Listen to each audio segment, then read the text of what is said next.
It's good to be here and talk to you. As Ken said, my name is David Church. I'm an attorney who does work for cities and towns. The Utah League of Cities and Towns is one of my clients. I've been their general counsel now for, I don't know, less than 30 and more than 20 years. I haven't kept track, but it's a wonderful opportunity I have. Ken has asked me to cover several topics. Whenever I do a presentation, I like to make it as interactive as you want to make it. I can lecture if you want, but I'd prefer if you have a question, you interrupt me and ask the question when it comes up so that we can make sure that we say and cover what you feel like needs to be covered. Try to remind me to repeat the question so that so that everybody in the room can hear it, because very often without the question my answer doesn't make sense. Most often it won't make sense with the question, but at least it gives you a greater chance. Let me just start off by talking about cities and towns in general. Most people haven't thought about this, but you know, cities and towns aren't like counties. They're not like the state. These are voluntary organizations. They're voluntary in two senses of it. You don't have to live in the city and town you live in. You don't have to live in a city or town at all. You've chosen to. You've chosen to do that for many reasons. You may have chosen to live in a city or town without even thinking about it. It may have been a conscious choice. There are many fine communities in this state that have never chosen to incorporate. Cities are incorporations. There are many communities in this state that, in this room here today, that existed from pioneer days, but only chose to incorporate in relatively recent time. I remember when Hooper incorporated, when Cottonwood Heights incorporated.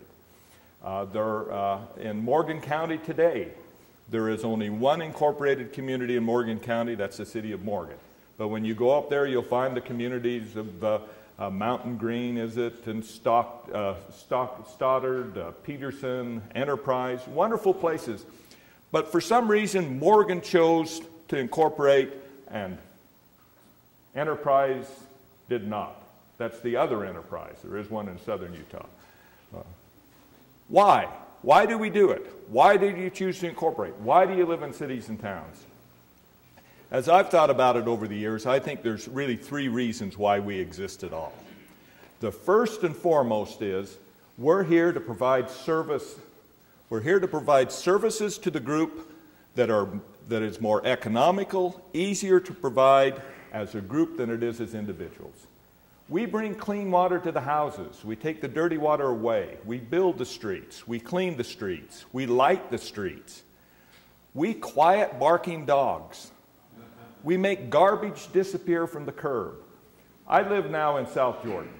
I knew that confidently this morning when I got up in South Jordan and I turned on that tap that the water was clean. I knew that when I flushed that toilet that it was no longer my problem. That's a wonderful thing. There are lots of places in the world that you don't have that confidence, where that doesn't happen. That is what we do. A lot of people think that we exist to tell our neighbors what to do with their property. That's minor. Mostly what we do is we provide those types of services that we need as a group that you can't provide on your own.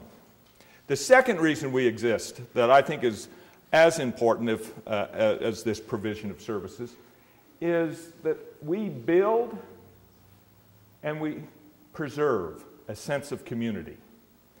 Everybody needs a hometown. They need a place to be from, a place to go home to. We heard the individual from Vernal say how wonderful it was. He starts out in Salt Lake and is now in Vernal. I'd be willing to bet that if not him, at least his kids identify Vernal as their hometown. I myself was born in Panguitch, raised in Murray, spent most of my adult life now in South Jordan, a big chunk of it in Salt Lake. My father, who was in the school business for his whole life in Murray, when he retired, he went home to Panguitch. And he could do that because the people like you preserved his hometown. And he wanted to do that because the people like you built that sense of community.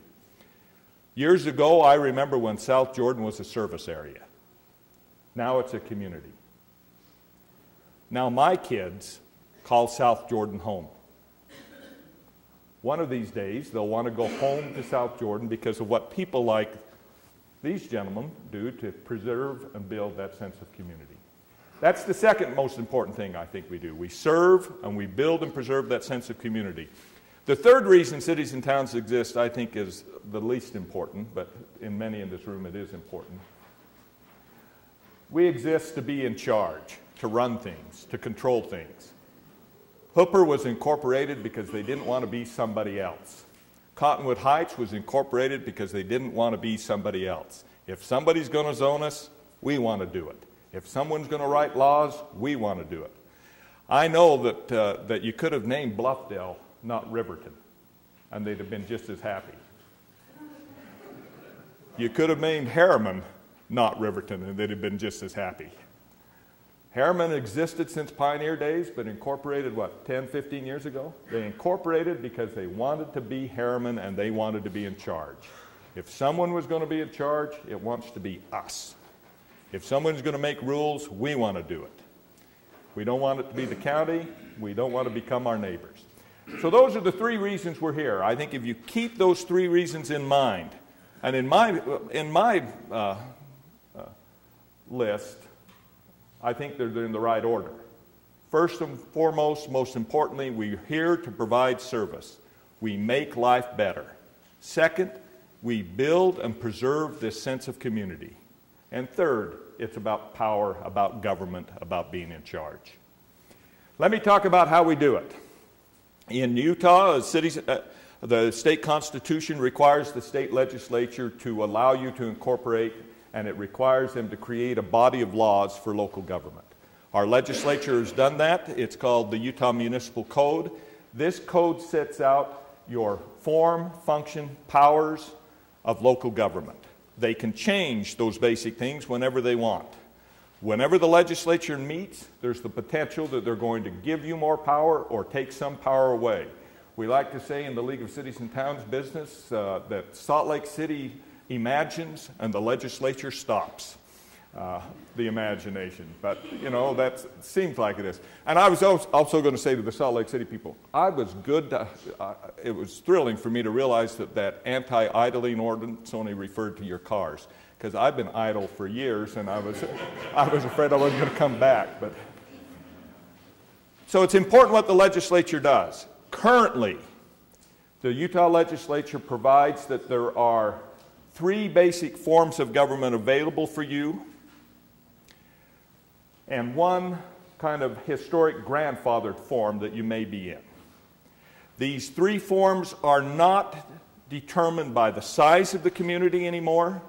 They're not determined by your population. They are determined by the electors in your community. They can only be changed now by a vote of the people. We have in Utah what is called the 5-member council form of government.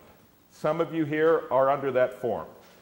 Richmond, if you're in a town, you're probably under that form of government. We have the 6-member council form of government available to you. Most of you in this room are in the 6-member council form of government. We also have the mayor-council form of government. It used to be called the strong mayor form. Some of you, Salt Lake, Hooper, some others are in that mayor-council form, strong mayor form of government. There is also in this room today what we call the city manager form of government. That is a form that is no longer an option, but those of you that have it are entitled to keep it for as long as your electors want to. The difference between those forms of government is basically these. First, the role of the mayor is different in each form. Secondly, the type of role the council members can have. In the 5-member council form of government, you have a mayor who sits on the council, chairs the council. You have 4 council members. The mayor is a full voting member of the council. There is no separation of powers. The mayor and council are sometimes referred to as a governing body. Sometimes they're referred to as the legislative body. But theoretically, They have all the legislative and executive powers in the community. It's a governing body. The 6-member council form of government, similar to the 5, except it is a mayor and 5 council members. The mayor chairs the council. The mayor does not vote on every issue in the council. The mayor votes in cases of ties and on some very specific issues that deal with mayoral powers. The mayor-council form, or the strong mayor-council form of government, mimics the state and federal system. It has branches of government. It has an executive branch and it has a legislative branch. The mayor does not sit on the council. The mayor has a veto. The council is limited to legislative functions only. They're the policymakers, the budgeters. The mayor's office is executive and administrative. There's very little options in what the mayor can do on the legislative side and very little option in what the council can do on the executive or administrative side. The mayor's legislative function is limited to his veto. The council executive function, they're legislators, whatever that means. The city manager form of government, the form that Cottonwood Heights has, West Jordan has, there's some of the others in this room that may have it, is the form that mimics the corporate system. In that form, you have an elected board of directors, in this case called a council. The mayor sits as a full voting member of the council. The mayor chairs the council. The mayor does not have any administrative or executive powers. The mayor is a ceremonial mayor only. Mayor kisses babies, cuts ribbons, goes to meetings. The day-to-day affairs, the executive power, the administrative powers is held by a hired paid professional called the city manager. His role is defined in state law. His role can't be changed by the council, or her role can't be changed by the council. Has some job protection, but is, in the corporate system, board of directors hires an executive, executive runs it. West Valley City is in that system. West Jordan City is in that system. Orem City is in that system. Cottonwood Heights, Holiday, Bryan Head Town. That may be it. Yes. Fruit Heights is not in that system. You're a 6-member council form. Now, is there any question this far about any of you what form that you have besides Fruit Heights? Yes? The South Jordan people say, what if you have a city manager and a 6-member council? Any 6-member or 5-member council form of government, or for that matter, a mayor-council form of government, can create a position and call it city manager or city administrator and assign to that individual some or all of the mayor's powers and duties, but it doesn't change the basic form of government. So, one quick word, I call parking enforcement. If you're on the property in the circle and off the street, you'll be good. How long does this meeting go till? Till noon. Till noon? They said they weren't going to send the vultures in until after 1. So if you're parked in the circle, you're going to be golden. So we're on the property. The parking meters, I think 2 hours free. After that, you're on your own. And there's parking underneath the library. I don't know how much it is, but anyway, hopefully. Is the parking free for Monday? It's Monday through Friday. Saturday, I think it's 2 hours free parking on the weekend. If you're parked at a meter, you will need to go and move your car off this to around a different side. Well, let me fix this. If you get a ticket, just give it to us. We'll take care of it. Yes. Well, anyway, parking enforcement said that they would not park it in the circle. It has nothing to do with the street. Okay, they can't do anything about that. But if you're parked in the circle or in the permit area that's off of 2nd East in that horseshoe area, then you're going to be all right until after 1. So I got it set. Thank you. Yeah, that one, when I went to pay my parking out there on the street, it said free parking today. Yeah, if you get a ticket, just give it to someone that you're going to meet today, and we'll Thank you. Okay, any other questions about what form? Yes? My question is, as you look down the road and the cities get bigger, is there a problem? Is there something you have to anticipate in terms of the way the government's? The question is, as you look down the road and get bigger, is there something you'd anticipate about the change in the form? That's an excellent question. It used to be that as you grew in population, your form automatically changed. It no longer does. You will keep the same form of government unless you put it on the ballot and you hold a vote to change that form. Other question? West Bountiful is a 6-member council form of government. Now let me tell you where the confusion, yes? Riverdale is the 6-member council form, although that mayor thinks he's strong. Yeah. Did Hooper hold an election and change? Hooper informs me that they've now changed to a 6-member council. I knew they were talking about it. You put it on the ballot and it passed. Good for you. So only probably today in the room, Salt Lake City is the strong mayor form in this room. Sunset is a 6-member council form, although that mayor also thinks he's in charge. Yes? So in Brookdale, we have, talking about history, very dramatically went to the weak mayor. But I was thinking we were one of these City, council managers. you're not. Yeah. Not a council manager form. And let me tell you the difference.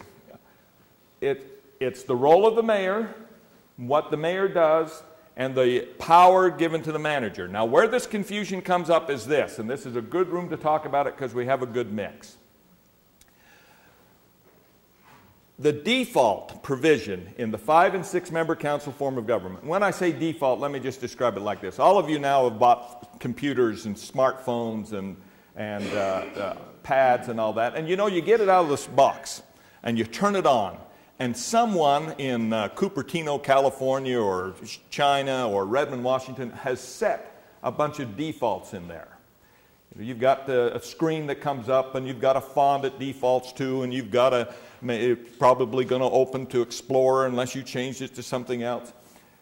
The legislature has done that for your forms of government. There's a default setting in the 5- and 6-member council forms. If you don't do anything else, this is what it is, and it's laid out in the legislature. Now, in the mayor-council form and the city manager form, there is a setting. It's not an option. It's not a default. The legislation says if you have chosen the mayor-council form, this is it. This is the powers of the mayor. This is the powers of the council. City manager form. This is the power of the city manager. This is the power of the council. 5- and 6-member council form, it's just a default. And you can then on the local level, if you're smart enough and follow the right procedure and push the right buttons, change that default. You can put your kid's picture as the screensaver. You can change the default from Times Roman numeral whatever it is to whatever else you want to choose. But you have to go through the right procedure and change it. And once it's changed, just like any other computer, it stays that way until someone else changes those settings. Okay, the default setting for the administrative and executive powers in a 5- and 6-member council form of government is the mayor is the chief executive officer, the mayor is the chief administrative officer, the mayor is charged with carrying out the policies and procedures of the council members are legislators only. That's where you start out. Now, many cities in the past said, you know, that's fine, but our mayor is too dumb. Our mayor doesn't have enough time. Our mayor won't do what we tell them. Our mayor is not interested. What do? Well, one of the options, one of the choices that 5- and 6-member council forms can make is the mayor can say, council members, let us create departments, and I will assign to you departments to be in charge of, and you can be in charge of those departments and we'll just all do this together, government by committee. Most of our smaller communities, small cities and towns in the state of Utah have done that. So if you're in Woodruff or Richmond, you have probably already been told you have a department. You might have the road department. You might have the parks department. But you've been assigned something. That's a local option. It's a delegation from the mayor to the council members, can only be done with the mayor's consent and the advice and consent of the council. The mayor can't force the council members to take it. The council members can't force the mayor to do it. That's option number one. Other cities have said, look, if you think the mayor can't run this, you should see my fellow council members. They're even worse than him. And besides, we're big, we've got money, we ought to have a paid professional help us. So, the law allows those 5- and 6-member council forms to create the position of city manager and to create it by ordinance and to delegate through that ordinance some or all of the mayor's administrative and executive powers to that position. That is what they did in Bluffdale when they got in a fight and were disputing. The council couldn't get along with the mayor couldn't do it. 30 years ago, more than that now, my first job for a city was, I got a call, I was a young lawyer, it was referred to me by another lawyer I was with, and Riverton City called and said, we can't get along with our mayor. And I met these 4 council members from Riverton City, and they said, what do we do? He won't do what we tell him. And at that time, I was just out of law school, and I didn't know who was right and who was wrong. I just knew how to count to 4.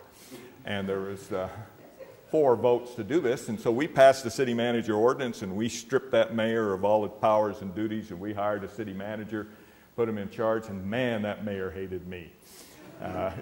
And 27 years after that, I was at a city council meeting in Riverton, and on the agenda was the item, should we have a city manager? They'd fought over it for 27 years. Harriman, Bluffdale, Syracuse has gone through the same kind of issues. Lots of cities, Lehigh went through it. The legislature has addressed that because the mayors in the 5- and 6-member council forms of government hated that. They said, look, I ran for mayor and now the council tells me I'm ceremonial only.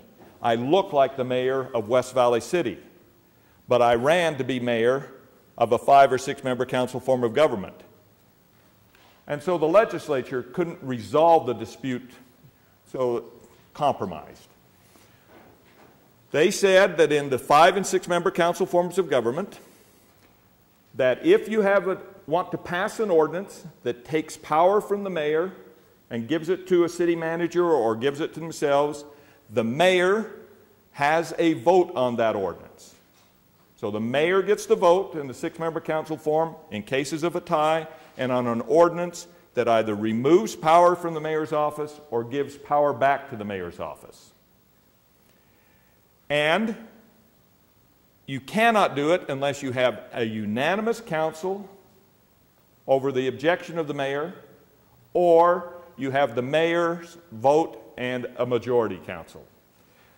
And the legislature also said, any of you that have already done it, that have already taken power from from mayors, have already have these city managers, city administrators, ordinances that have created this and set up this system, those ordinances stay into effect unless you vote to change them, and the vote to change those ordinances, to give power back to the mayor, requires the mayor's consent and a majority of council members or a unanimous council.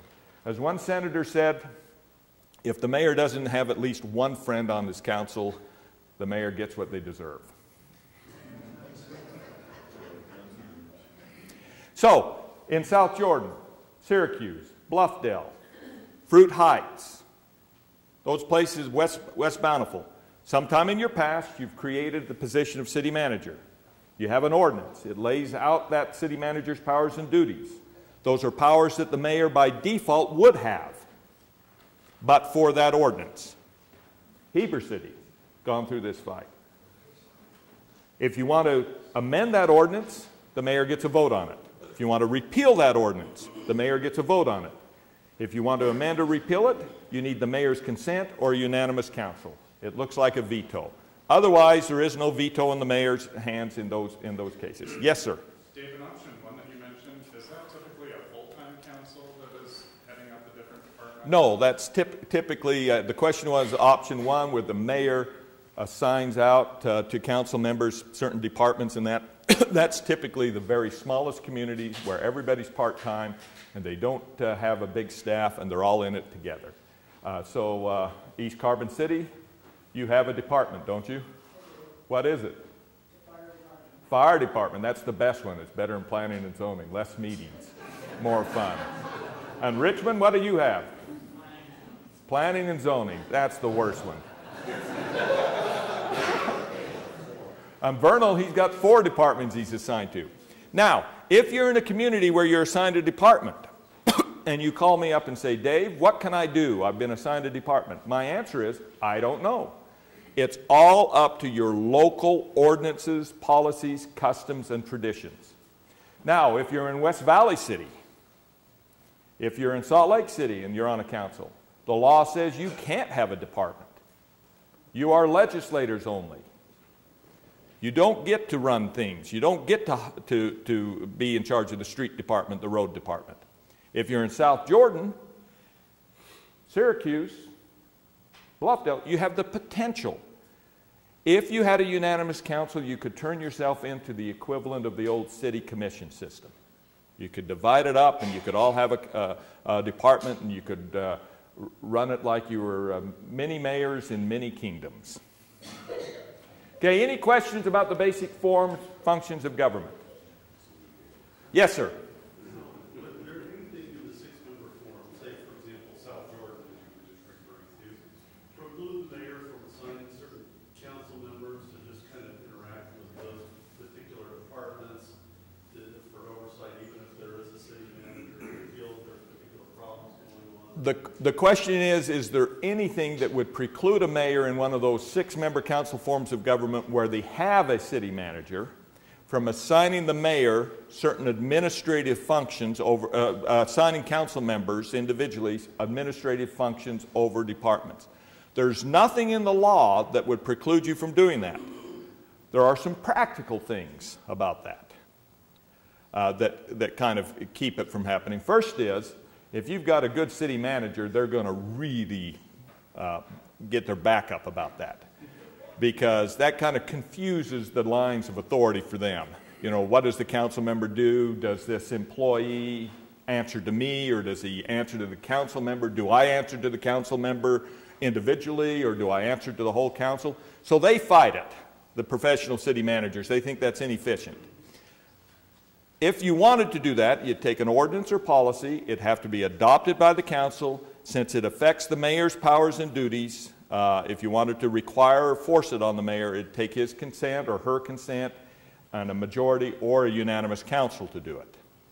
But no, there's nothing legally that would keep you from doing that. And in some communities that have city managers, they have done a similar thing. So Vernal has a city manager. They have an assistant city manager. They have a mayor, and this Vernal council member here has been assigned to specifically watch over and deal with 4 different departments, right? So it's possible. Yes? Was it the case in Harriman that they had the mayor and the city manager was the same person? Harriman like to say that. They set it up where the mayor got elected. They created the city manager ordinance. They really didn't hire anybody to be city manager. They increased the mayor's salary and said he's doing both roles. So yes, Mayor Crane was really all he was a full-time mayor. Now let me just say this. When I shouldn't call them full-time mayors. All mayors are full-time. They're mayors 24 hours a day, 7 days a week. Some of you pay your mayor enough that they can quit their other job and just do it. There is no form of government that requires a full-time mayor. There are some cities that practically do. Salt Lake City would have a difficult time doing it with a part-time mayor. Harriman had a full-time mayor and doesn't now. You know, but there's nothing about the size or anything that stops that. Yes, sir. Could you address the tension that exists between newly elected council members, or mostly new council, along with the mayor and the city manager? For example, I was at another meeting where I heard an individual talk about the fact that as she was trying to get information about what was going on in the city manager was having somebody follow her around, or following her around and getting upset at asking questions. And It's an excellent question. He's asked about the tension that might exist between individual council members, especially new ones, and existing mayors and administration and city managers about that. And most of you here are members of the council. As council members, if you haven't done anything else, if you don't have an ordinance that gives you administrative powers, if you don't have an assigned thing, but just in your role as a council member, what the voters gave you when you got elected is one thing: your right to vote as a legislator, as a member of a body. Your individual right is the right to vote. Your collective ability is to set the policies, the practices, the procedures, the budget of the community as a group. As an individual, you have no right to set any policy just because you ran and got elected. As a group, working from a council, from a quorum, you have the right to tell the mayor and city manager, whichever it is, how to run the city. You have a right to be the policymaker and the legislative. Now, the sources of contention are these. First, council members who get elected and as individuals want to have more input than the rest of the council might want to give them. As an individual, if you don't have a majority of the council on your side, you really have you have a voice, you have your say, you have your argument, but you have no right to set policy as an individual. You have the right to vote on what the policy should be. So that's the first source of conflict that I've seen. The second big source of conflict is for mayors who now have a council where the majority has changed their view. And the mayors disagree. One of the mayor's roles and functions is powers and duties of the mayor. If you look in the book of all forms of the mayors, except the West Valley, who's ceremonial only and gets the ribbon cut, mayors and managers are charged with carrying out the policies adopted by the city council. So they're required to do it. So how do you adopt these policies? First, you need to know what your quorum is, what your governing body is. In a 5-member council form of government, the quorum is 3. The mayor counts towards the quorum. The mayor must chair the council. The mayor is a full voting member. The minimum vote to get anything done is 3 yes votes. The 6-member council form of government, the mayor chairs, the quorum is 3 council members. The minimum vote to do anything, with the exception of those special things that we've talked about city managers, where the mayor can vote on the manager's ordinance or the powers and duties. The minimum thing to establish law, policy, ordinance is 3 yes votes.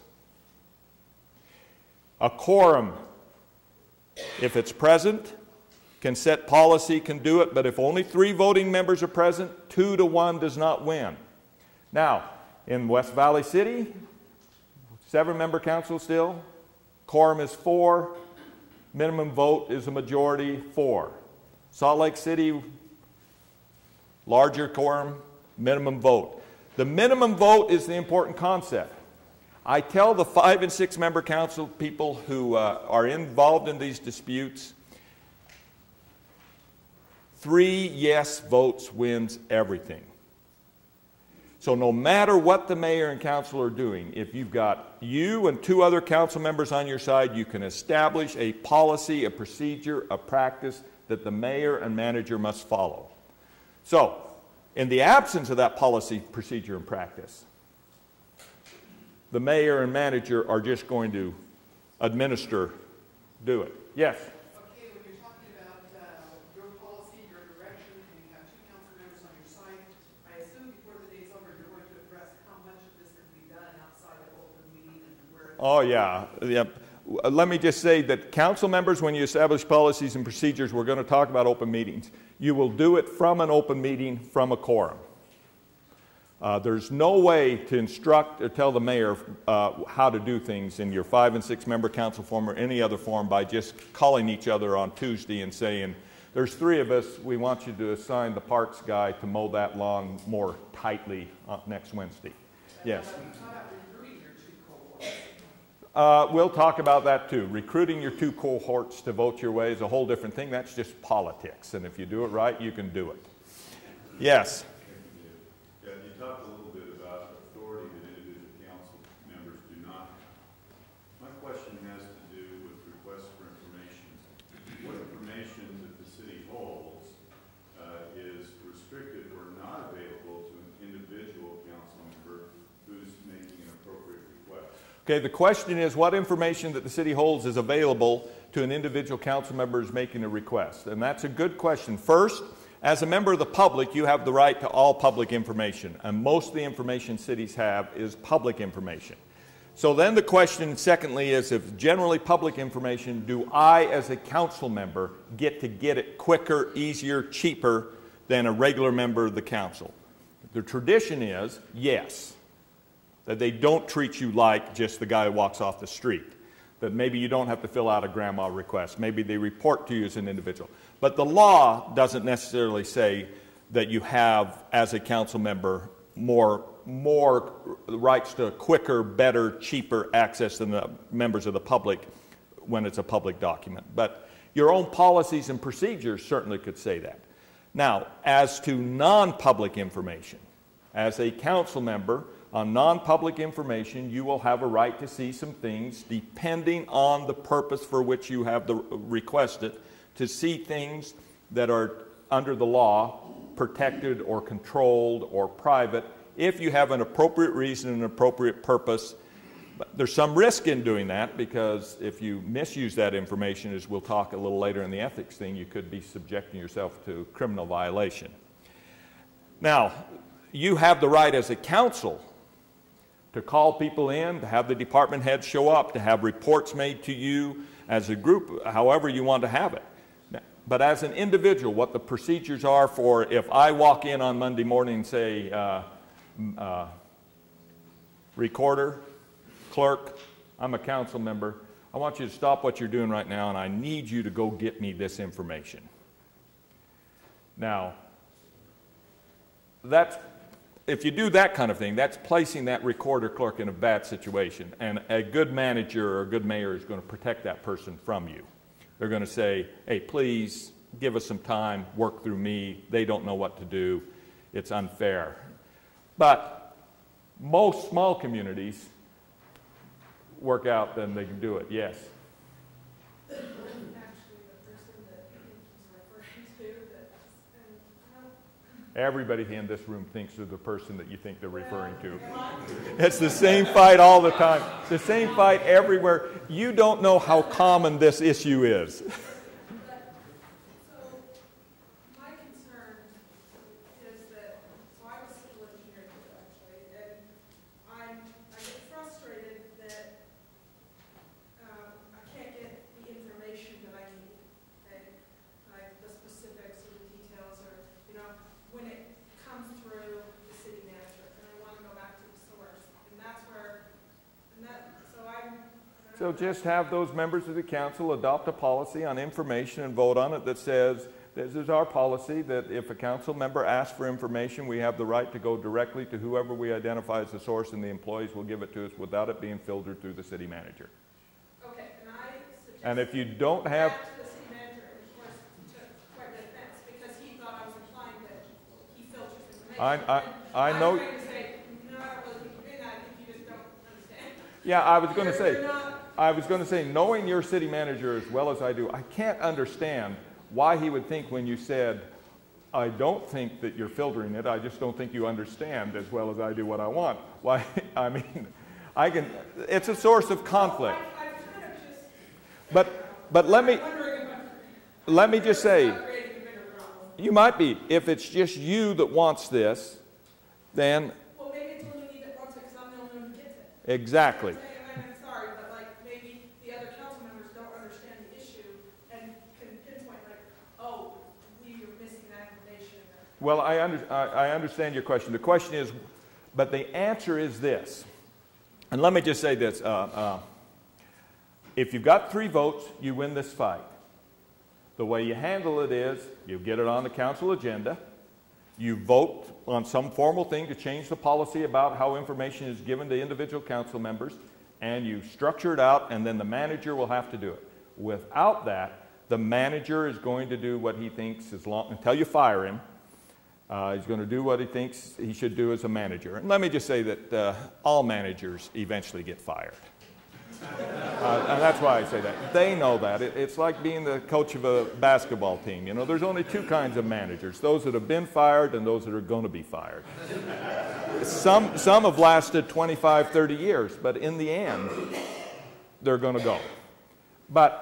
And the other point is this. In the 5-member and 6-member council, remember, 3 votes wins every issue. 1 vote does not. If you are out there fighting on your own, get 2 others and then go through the process and you win. And the other thing is that my grandmother told me once that there are 2 kinds of people in the world. Those that pick scabs and those that don't. In the end, someone's going to get wounded and then you have to let it heal. If you just keep picking at it after you lose the fight, whether you're a mayor or a council or a manager, it just gets worse. You've got to learn to fight your battles, win them graciously, lose them politely. You might win, you might lose. Yes? You talked about getting stuff on the agenda. Our mayor and city manager makes the agendas. How do we... Question is, how do we get things on the agenda? This is the easiest answer.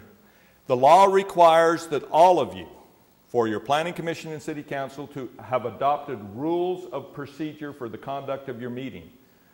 Those rules of procedure should include provisions about who, how, and why we get things on the agenda. And so you will write those rules to make it so you can get it on. If you have a system set up now where you can't get things past your chair or past your manager and on the agenda, write a rule that says this is how we do it, and then the chair will have to follow that rule. If you don't have rules, the chair controls. So if you're having trouble, write the rule. Now let me just give you the third source of big conflict between mayors and individual council members, and this is the one that's hardest to define. There is a friction, a line where it's difficult to tell what is legislative and what is executive or administrative. And the courts have given us some guidance on that. The courts have said, look, the power to make policy is legislative, the power to carry out policy and appoint those who carry out policy is executive. That doesn't help. So, like in Salt Lake City, I read in the newspaper we might have some issues. The council members want legislatively to say, we want more detail in our budget, we want more detail in our ordinance, we want more things. And the mayor's side says, you know, you can set the policy, but when you start telling us how to carry out the policy, it looks like executive functions. And the same in any 5- or 6-member council form of government. So out there in Taylorsville, is anybody here from Taylorsville? A few years ago, Taylorsville, when they adopt their budget, it is as detailed as you could get. I mean, in that budget in Taylorsville out there, they said, this is the most you'll pay for these positions, and this is what it is, and that detailed. I mean, salaries, duties, assignments, almost by name. The mayor's office says, wait a minute, that's not a budget. That looks like you're managing employees. That looks like you're deciding who gets raises and who doesn't. Now, I've exaggerated the dispute there a little bit, but you can see, where is the line? Where's the rub? That's one source of dispute. That's a dispute that never gets resolved just by 3 votes or 4 votes. That's a dispute that gets resolved by confrontation, brinksmanship, and sometimes court. Because if the mayor says, I refuse to do that, and the council says, we voted for you to do it, it's legislative, what happens? You know, you don't have an army to force them to do it, and so eventually maybe you sue each other. Yes? I was just going to share, one of the pleasant things I discovered in Missouri City is that where they have it's a strong mayor council. Yes. But it takes 3 council members to agree on an item to come before the council. So if you got something you go before you get it on the agenda. The most common thing in your 5- and 6-member council forms of government is a rule that says the mayor may put anything on the agenda, mayor or city manager can put anything on the agenda that they want, or any 2 council members can put it on if the mayor or manager refuse. That's very common. And the reason why they do 2 is because all of us have our hobby horses, and we'd be putting it on every week if we could, even though we don't have support. And eventually, you know, if there's not at least one other person who wants to talk about what you want to talk about, why burden them? Yes, sir. I was just wondering if you could talk about the typical role of the city manager and city attorney in formal meetings. Question is, typical role of the city manager and city attorney in meetings. Typically, that changes from community to community and by custom and tradition. One of the things is that you get elected and you come into a city and you've got custom and traditions that predate you, and you wonder, how did that happen? Now, I go to a lot of city council meetings. I'm the city attorney for a lot of small cities. And so it changes from city to city depending on what happens. City manager's role, what I see is, could run from never saying anything, speaking only when spoken to, same with the city attorney, or almost act like they're everything but a vote. Run the meeting, control the meeting, talk about anything. Your formal rules of procedure that you adopt should indicate and direct that. Years ago, I was the city attorney for Moab, long distance, years ago. And I was the city attorney because Mayor Stocks was the mayor and the council hated him. And the only one they could agree on to be attorney, it got so bad that they couldn't agree on who to appoint a city attorney, and so as a compromise they said, all right, we'll let David Church do it. So I drove down every week, every month to a city council meeting. And I remember the first one I went to, I knew these guys hated each other. They couldn't stand to be in the same room. I talked to them on the phone all the time. And I was at that time going to Riverton City Council meetings every Tuesday night, and lots of other cities, and I saw how they did it. So the first Moab City Council meeting I went to, the thing that struck me was how formal it was, how polite, what a good chair Mayor Stocks was chairing the meeting. And an issue came up, and I thought that the lawyer should say something on it, like I would have in Riverton. And Mayor Stocks gavelled me down, and he said, Mr. Church, in Moab, no one addresses the council unless called on first by a member of the council or the chair. And I looked around, it was right. No staff spoke on any issue unless invited. No council member spoke until the chair recognized them. No one spoke over each other. It was the best meeting I'd ever been at, and I knew they didn't like each other. Now, at other communities I go to, I interrupt, the manager talks every once in a while, and you wonder, I don't know which is better. Is it better for the manager or the attorney to jump in and use their expertise to try to stop the train wreck in advance, or should they let the train wreck and then help clean it up afterwards? So your rules should do it. If you are a mayor or a chair of a council, I believe in strong chairs. I've been to a city council meeting every Tuesday night since 1980, except for Fifth Tuesdays, which are like Christmas to me. Strong chairs are good. Let your chair run the meeting. Be polite. If you're the chair, insist that they adopt rules for you and then follow them. If it's Robert's Rules of Order, fine, learn them. If it's some other lesser rule, follow those. It makes for a better experience, and it also decreases this conflict between mayors and council members, because you won't find yourself saying things out loud that make the mayor or the manager mad at you. You'll think about it twice before you say it. You'll wait your turn to speak. But that's just my advice. Yes? Can you address conflicts when they declare a conflict? Say that? Can you address when somebody declares a conflict? Yeah, see, the question about conflicts, and I will get to that when we talk about the ethics. Let me go in, though, since we're talking about meetings, to the Open and Public Meetings Act.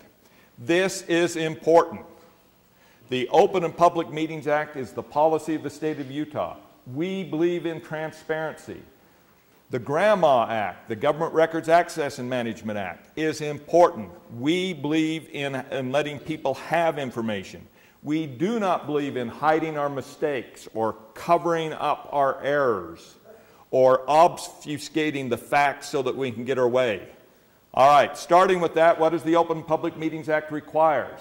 The legislature in the Open Public Meetings Act sets out its purpose and policy. It says, it is the policy of the state of Utah that all your decisions and your deliberations be taken in public.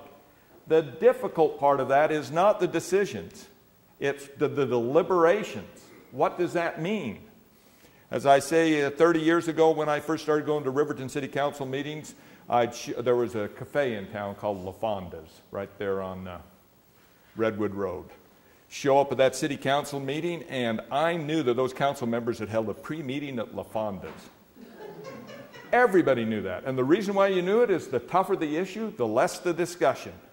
The easier it was for them to make a decision, because they deliberated outside the meeting.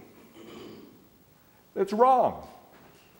The policy is your decisions and your deliberations, it says. Now, that gets difficult. I don't know what it means to deliberate outside a meeting. I don't know where politicking, talking to each other, bargaining, chatting, changes into deliberation. You will know, though, on each individual issue if you're cheating. You will know if you're meeting in secret in somebody's house or in a back room and talking about how are we going to vote on this.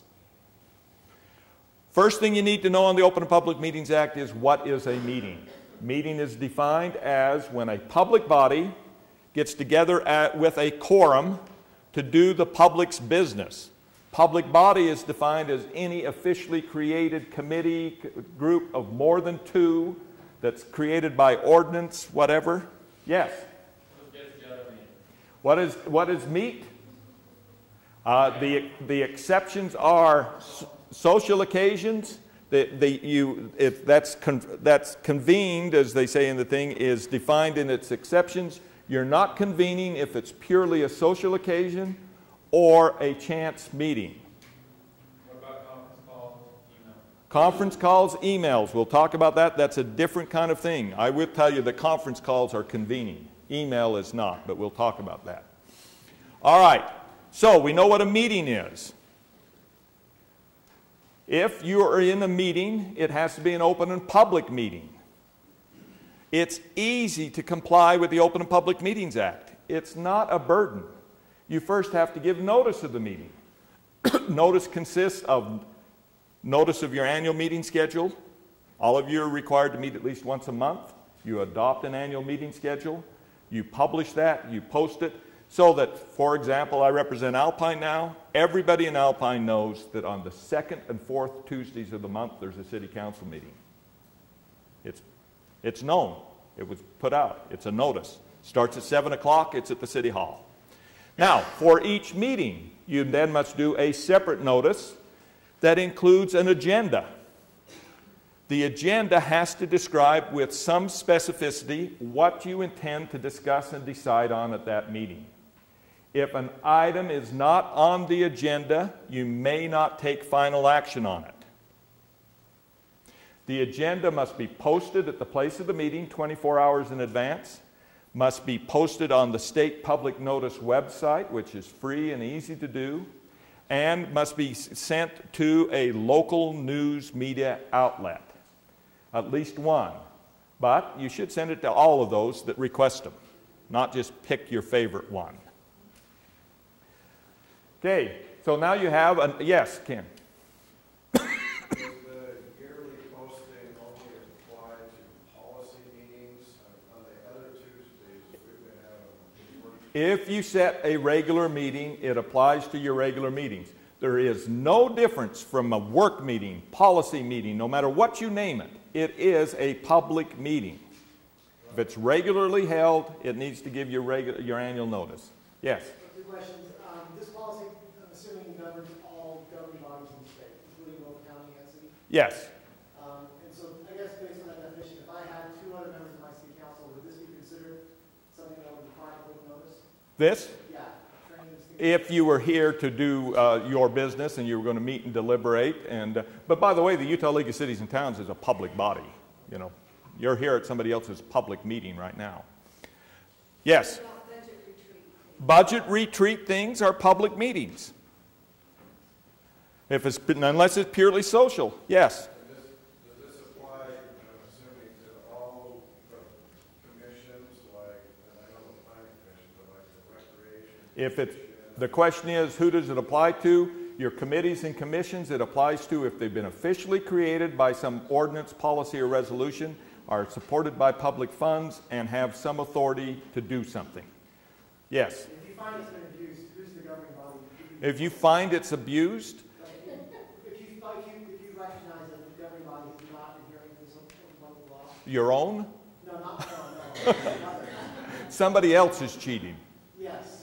The county attorney or the attorney generals are both tasked with enforcement in the act, and you can make a complaint and they will investigate and enforce. Yes? What's the difference between a 24-hour notice and a 30-day notice? Some things require a longer notice, but each meeting only requires a 24-hour notice. When you talk about that 30-day notice or the 14-day notice or that, you're generally referring to something where a public hearing is required. Now, there's a difference between a public meeting and a public hearing. That's why the Open and Public Meetings Act is so easy to comply with.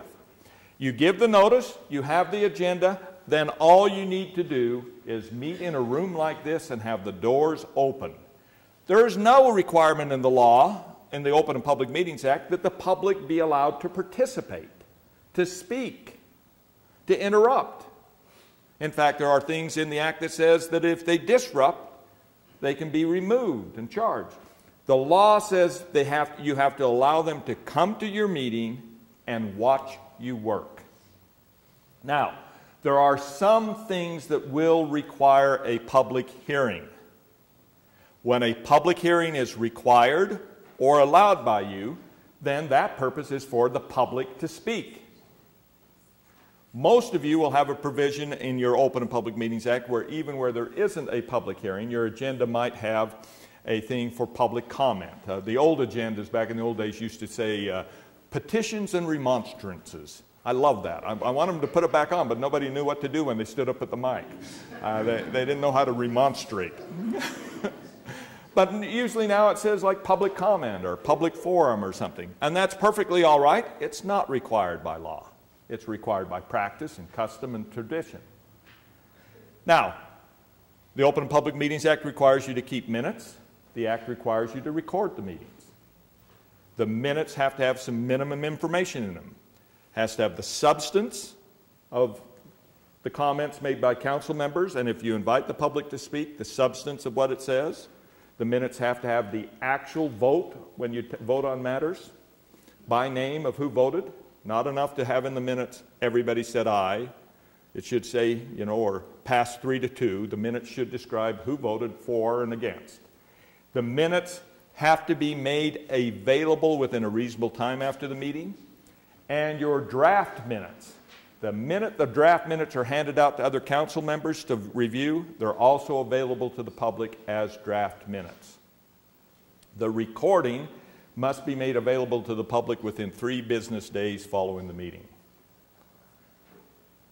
So everybody ought to be able to now, with these digital stuff, the next day or the day after, click on that old internet and listen to that city council meeting.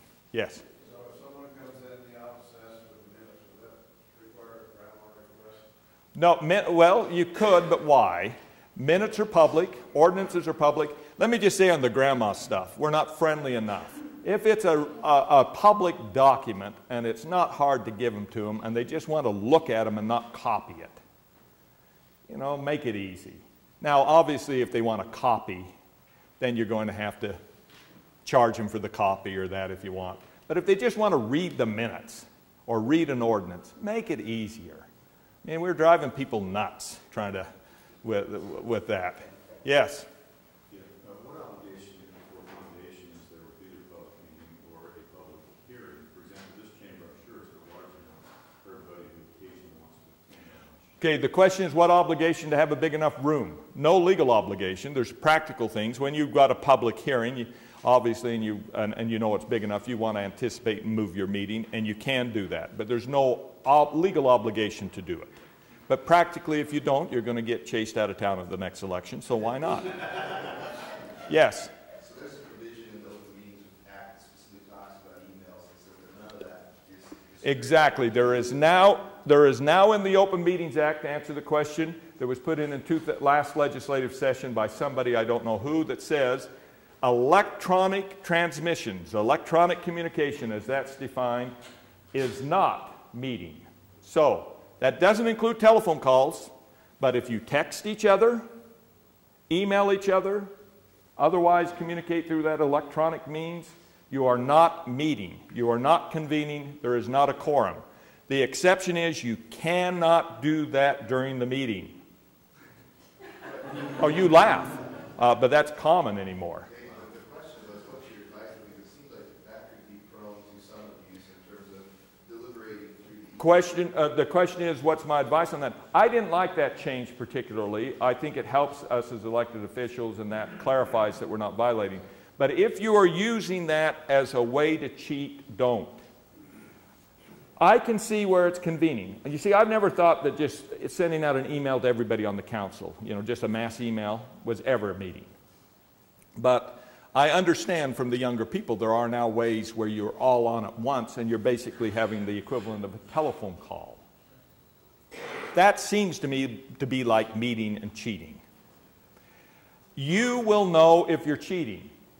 If you're just mass emailing information out or sending out something saying, I'm against this, I don't think that is. But if you sit down at a specified time, let's all get online at 10 o'clock, or let's all have our phones ready for text messaging tonight, and you all do that like that, you know you're cheating.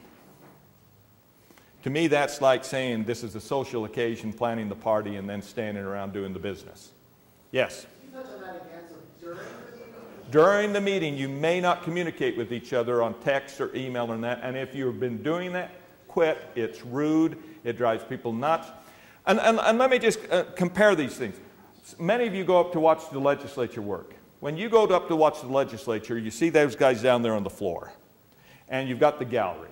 At no time is anybody, while they're in session, going to look up at the gallery and say, I know what I want to do. Let's see what Mr. Church on the second row has to say about that. That's a public meeting. I get to watch from the gallery, but I don't get to participate. Now you go to a committee meeting, that's a public hearing.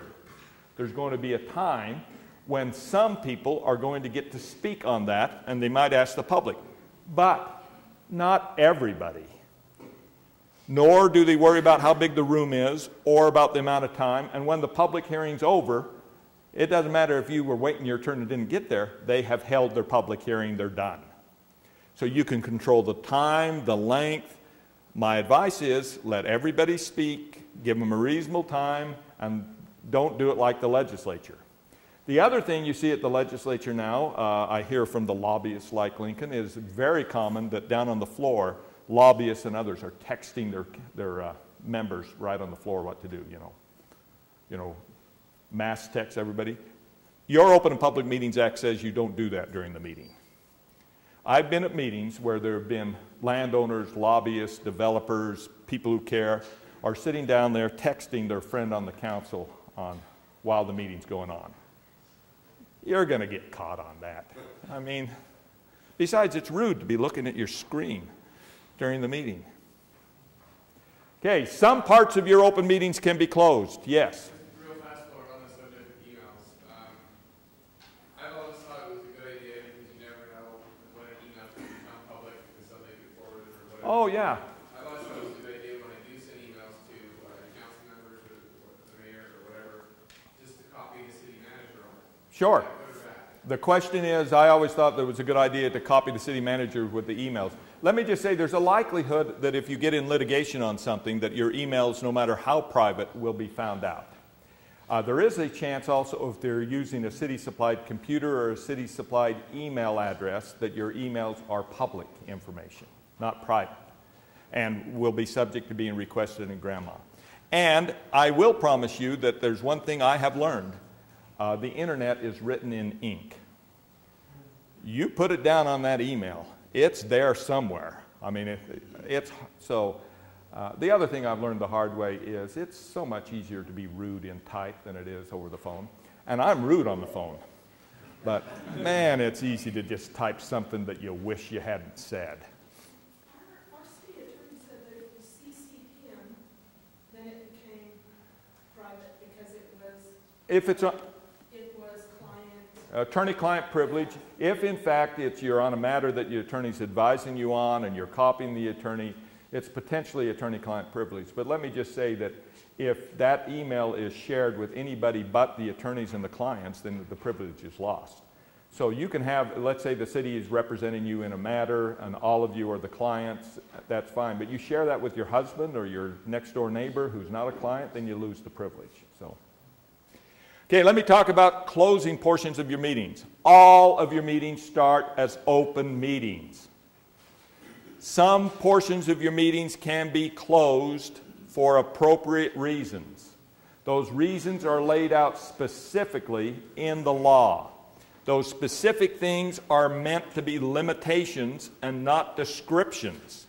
It doesn't describe the types of things we can close it for. It describes the specific things you can close them for. If it's not in the list, you cannot close the meeting to do it.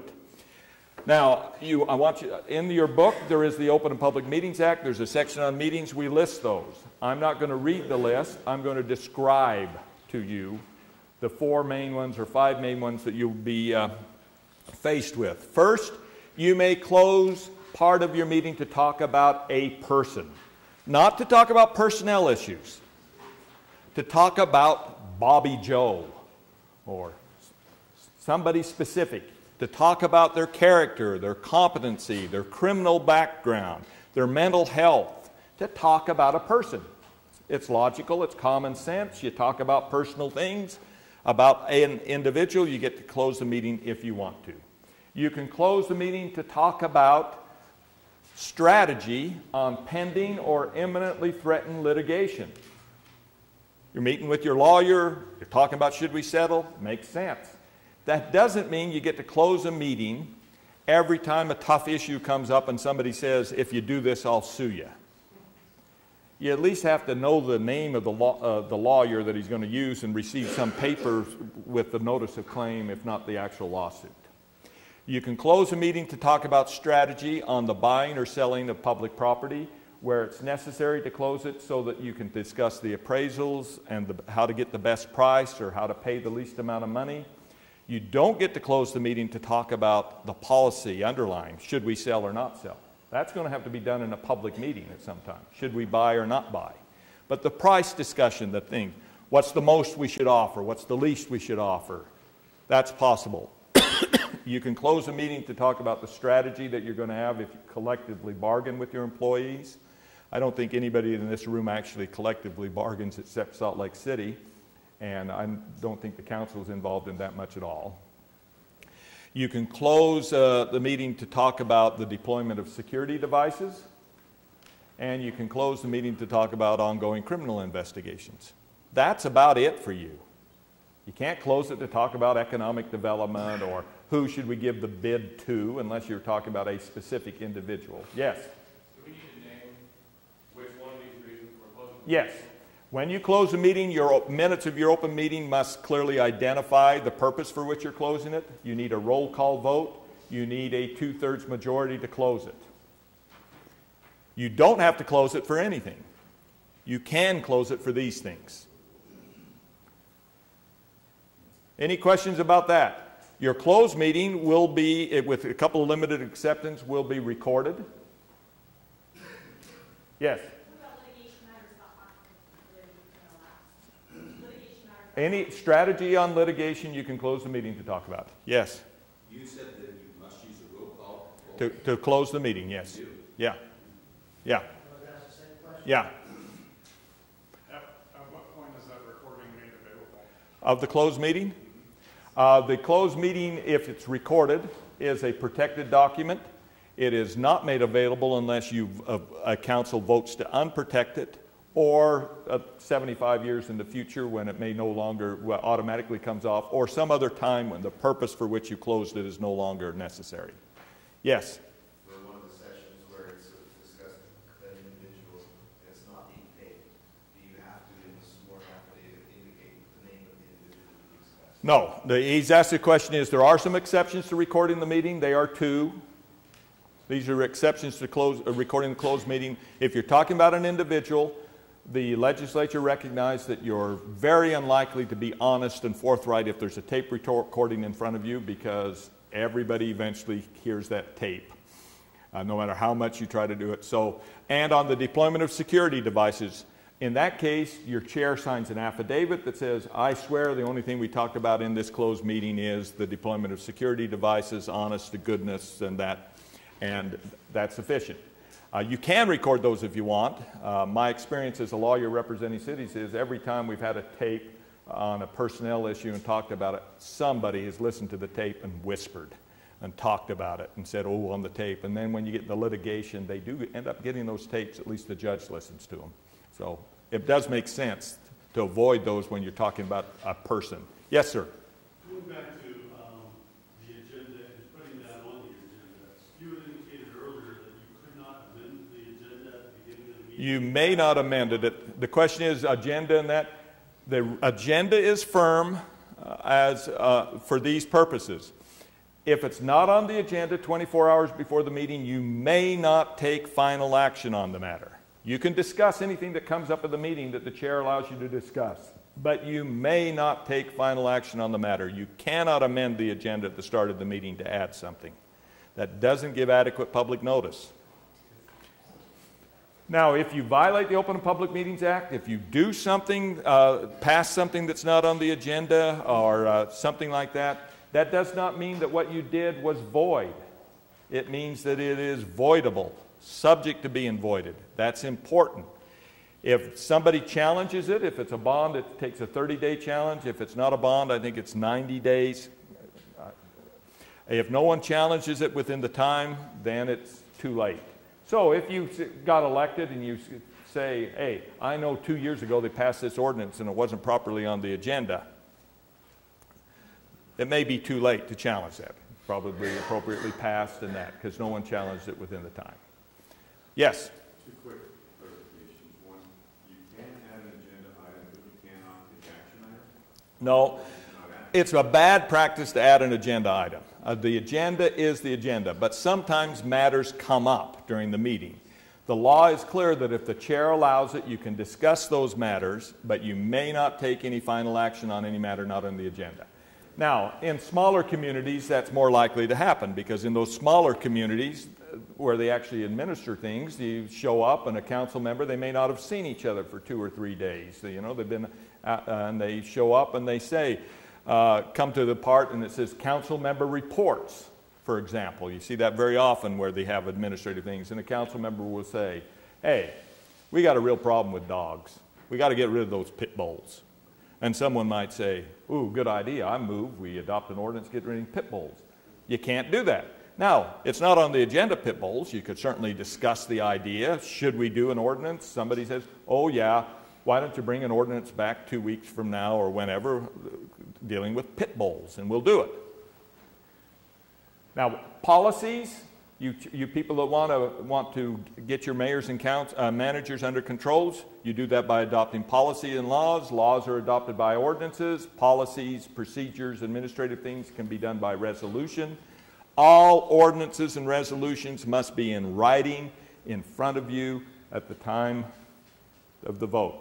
They can be amended, they can be changed, but you're working from a written something. None of these minute ordinances where you make them up and the only place they appear is in the minutes. I mean, that happens so commonly. If you pass the ordinance and resolution, then you got something there, and then the mayors and managers know what to do. Yes? I can change the order of agenda items. Yes, you can change the order. You can have rules and procedures that cover that. All of that's possible. Okay, let's go on. Yes? Is there anything that precludes council members individually from forming ad hoc citizen committees to gather information?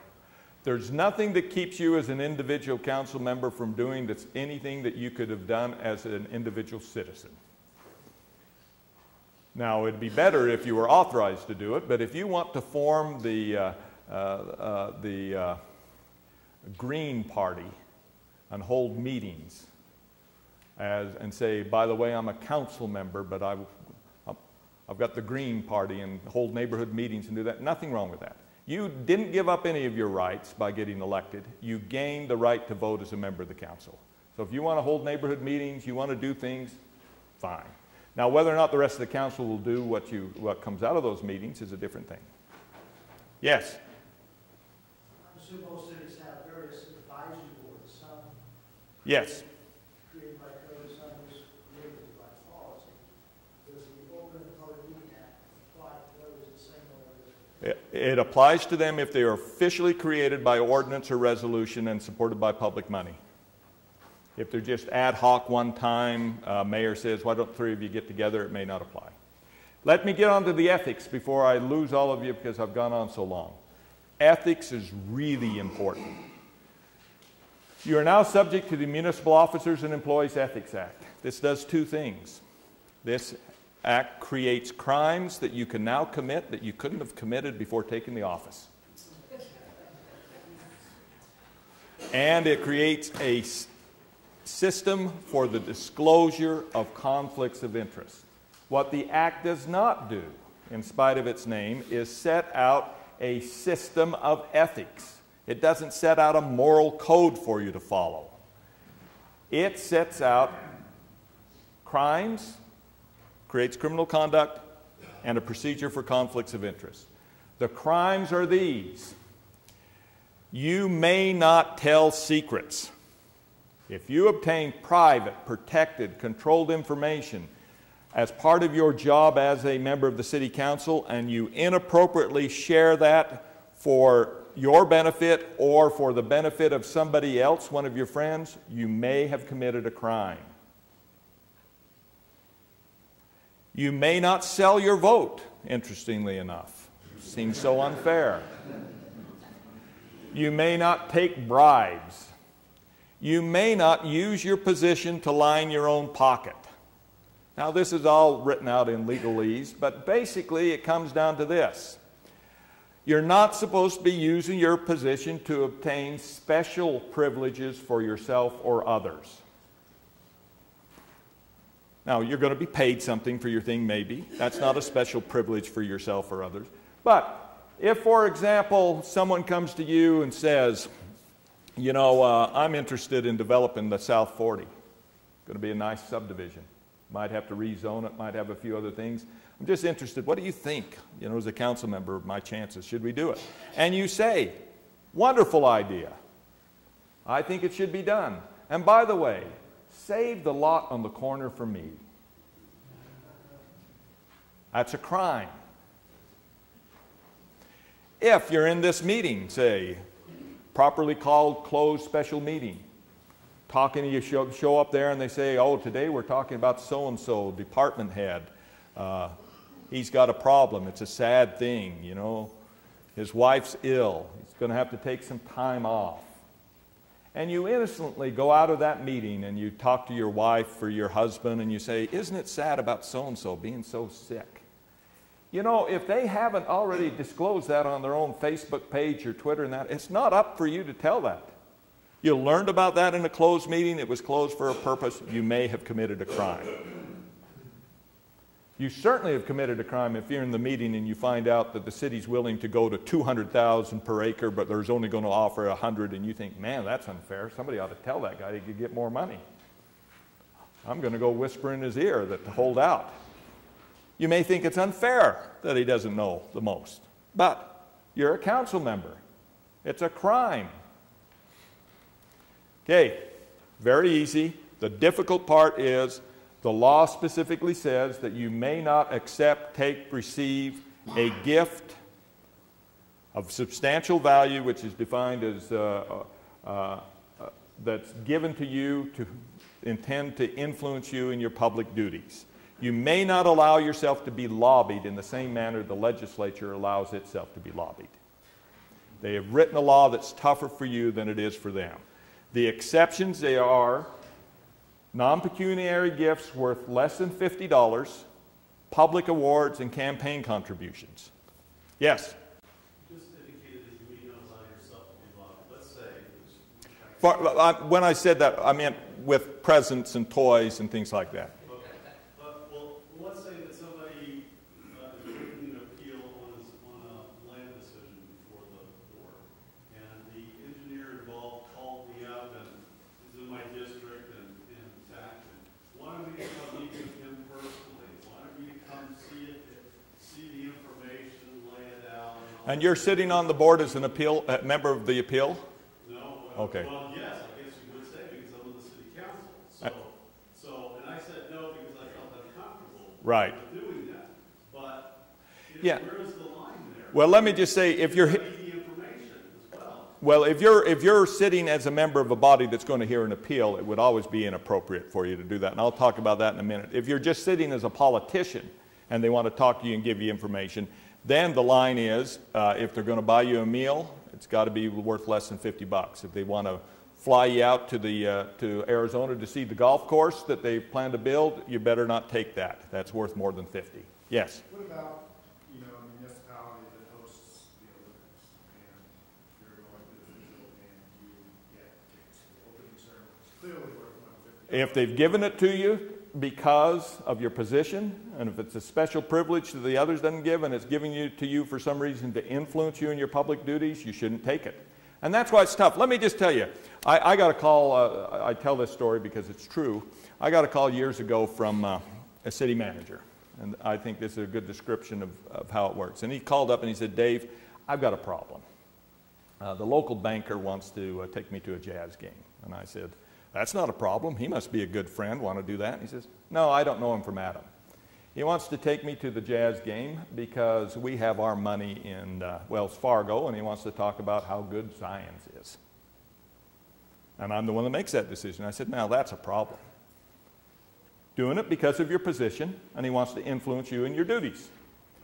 I said, but, if it's worth less than $50, no problem.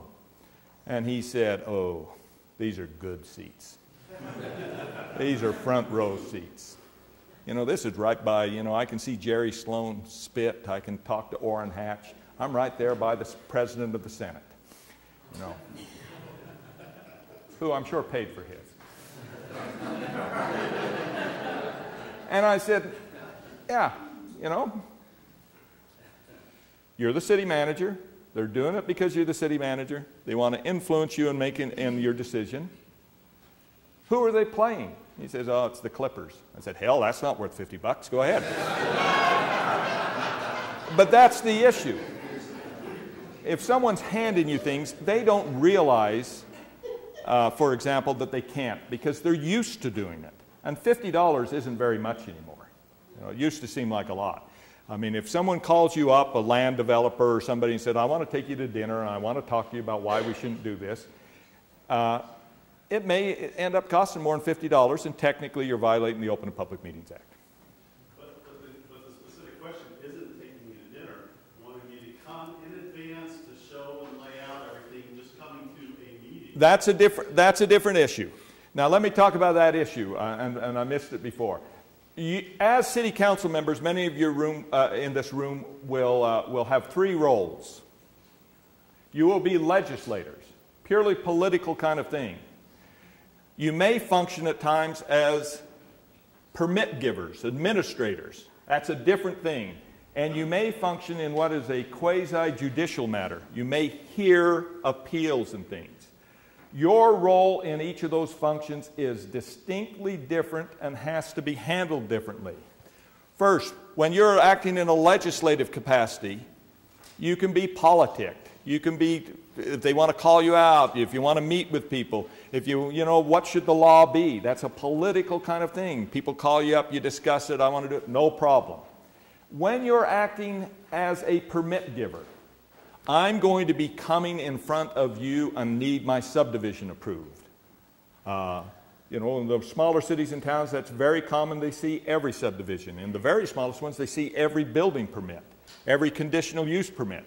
When you're doing that, you are in that function not acting as a legislator. Different rules apply.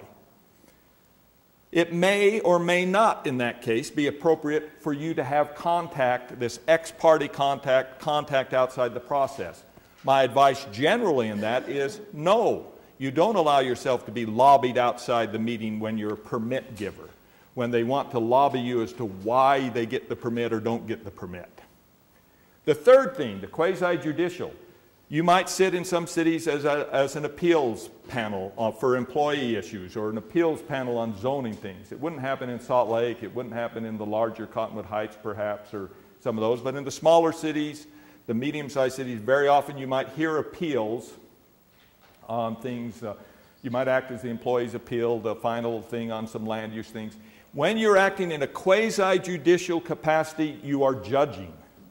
It is completely inappropriate for you to engage then in ex-parte contacts with the parties, ex-parte, to be lobbied outside. There, it's more like a trial. You show up, one side presents their evidence, the other side presents their evidence, you're doing it. So the example you gave would be appropriate. If that's an appeal of some land use decision that's going on, it would be inappropriate for an individual council member to meet outside the process. On permits and on that, you get it through the process as a group when they come up to you. Yes? Random question. What if somebody drops off a tip to your house for more than $60 and you call the city attorney and say... Yeah, just turn it over to the city and let them hand it out to whatever. You know, if somebody's giving you presents or that. And many cities handle it that way. You know, individuals get free tickets or something or free ski lifts.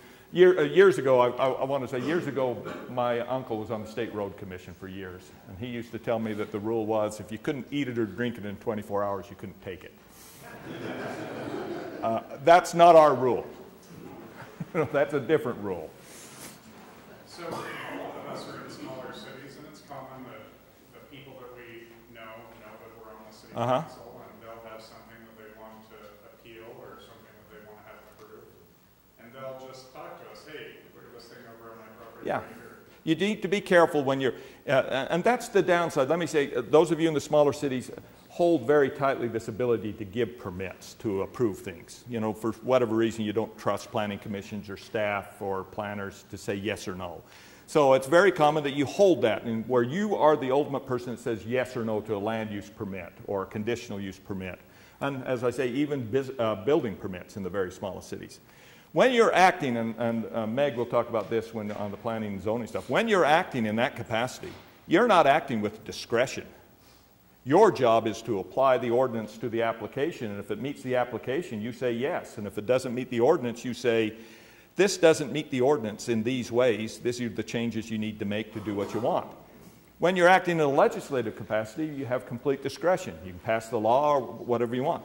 When you're acting in a quasi-judicial capacity, you're taking just the information and facts presented to you at the hearing, at the time, and ruling, making a judgment, making a ruling based on the record presented to you. So it is a different role, and you have to be careful. So if someone wants to talk to you about something, you just kind of have to say... You have to say what it is. You have to determine what it is and make the decision whether or not the contact outside the process is appropriate. Okay, let me talk about the rest of the Ethics Act, because there are more people to speak than me today. The second part is the disclosure. We run in Utah a disclosure system for you. You are required, if you have a conflict of interest, to disclose it once you take office in writing. That writing is to be sworn. It's given to the appropriate people in the city, the mayor's office, the manager. It becomes part of the public record, and it's available for the public to see. We also are required in Utah, if you have the conflict of interest, to disclose it orally on the record when the matter comes up. The three conflicts defined are if you own a substantial interest in a business that is regulated by your community, you must disclose it. If you own an interest in a business that is doing business with your community, you must disclose it. And then the third, the catch-all, you must disclose any personal interest, personal private interest that conflicts with your public duties, and only you will know that. Now, this disclosure, what you disclose, you'll look at the Municipal Officers and Employees Ethics Act. It will apply. It'll tell you that it applies to your wife and your kids and your son's interest and the amount of the interest.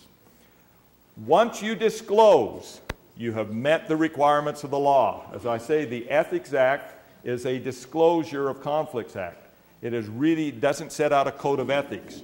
You will decide from then on whether you should discuss or recuse yourself or whether you can or can't vote on it. That'll be your decision as an upright, honest, ethical person, but you will not be violating the law. So, for example, and I use this one all the time and have done for years, you own the dry cleaners in town. You get elected. You put in this written disclosure. I own the dry cleaner in town. I have a business license with you.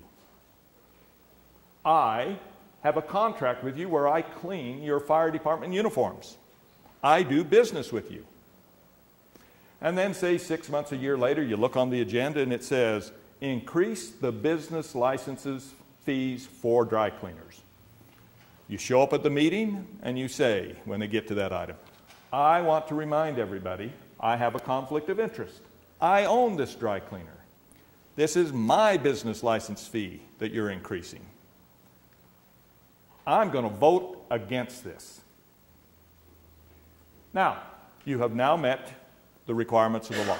If you want to sit and discuss and argue as a council member the pluses or minuses of raising business license fees, if you want to vote on it, that's up to you. And no other member of the council or the public can take away your vote by yelling at you and saying you shouldn't vote. Because that's the system we have. Now, some cities within the right have adopted ordinances that are a little tougher than that. I represent one city that has an ordinance that says if it is one of the financial issues, if you disclose a financial interest, a business that you own or a business that's regulated, by our own policies, rules, and procedures, we require you not to vote, and if you attempt to vote, the recorder's ordered to enter it as an abstention. And the only way you can vote is if you get a supermajority of the rest attending to vote to allow you to participate. Well, that works out fine, you know, it never comes up. The key is to remember, we're self-governing. This is local government. We're going to set our own property taxes. We're going to zone our own property. We're going to license our own dogs. We're going to set our own water rates. There is a level of conflict that is common to us all. Every once in a while, you will have a personal conflict that's not common to everybody else. It may be your property they're trying to rezone. Or it may be your business license they want to raise the fee on. You will then have to disclose, and then you will then have to decide, if you don't have one of these other ordinances, whether or not you're going to participate or vote. Yes, sir? You're talking about conflicts. You said if you own a business that does business with the city. What if you work for it but don't own the business? If you don't own it and just work for them, then fine. Because my situation is, we're a civil engineer. My consulting company that I work for does municipal contracts from time to time. You see, now that's technically not owning, but I would disclose that. That's a personal interest. That's in that third category that it will appear to everybody else to be a conflict of interest. So my question is, if we're talking in general, maybe we should think about having a sewer master plan done for this. Well, that's going to involve some consultant out there. Do I need to disclose that I'm a consulting engineer for that, or do I wait till we're Well, if you're talking about the policy is should we redo the sewer master plan, if I was you, I wouldn't disclose. But when we get down to now that we're going to do the sewer master plan, we're going to set out RFPs for consultants, I would say, hey, by the way, my firm's going to bid on this. I'm disclosing, and I may not. Okay, let me just end this. I've taken too long. You've been a good group. There's been a lot of questions. Let me just end this session by telling you this. I like you guys as clients. You should like each other too. You should like each other even when you don't agree with each other, even when you fight, even when you have these conflicts like Bluffdale had in that. This should be an enjoyable experience for you. My advice from looking back on how to make it enjoyable are these. First, always remember that you are now part of the government that the Bill of Rights was written to protect the people from. Those of you who ran because you're anti-government may end up frustrated because you are government now. You're it. well, fine, you know, change it, do whatever you want. But your government, that will never change. You're going to, we like to talk about the federal government being intrusive and big. We like to talk about the state government being too involved. But by far, the most intrusive and coercive government is local government. We tell people where they can build, what they can build, how they can build it. We tell them what kind of fences we can build, what kind of dogs they can own, how high their houses can be, how low their houses can be. We, as I say, we set their water rates, their sewer rates. We are involved in their life from the time they get up in the morning till they go to bed at night. We light that street outside. It's coercive. We force people to do things they don't want to do. It's intrusive. We make them ask permission on putting up swing sets in their own backyard in some places. So remember, exercise that power judiciously. Don't do things just because you can. Don't do things just because somebody else did it. And when you identify things that were done wrong in the past, don't continue to do it just because we've always done it that way. You have the power to change. One of the things I hate most about representing cities is when someone comes up and says, you know, you got a law against this, and I really want to do it, and it seems like a good idea, and I think we can make it work. I'd like to do that. And some member of the council says, man, we agree with you, but you know, 6 months ago someone else asked and we told them no. We're going to have to tell you no too. Oh, well, what good is that? If they're right and you agree with them, change the law and let them do it. Maybe that guy still wants to own chickens, you know, who knows?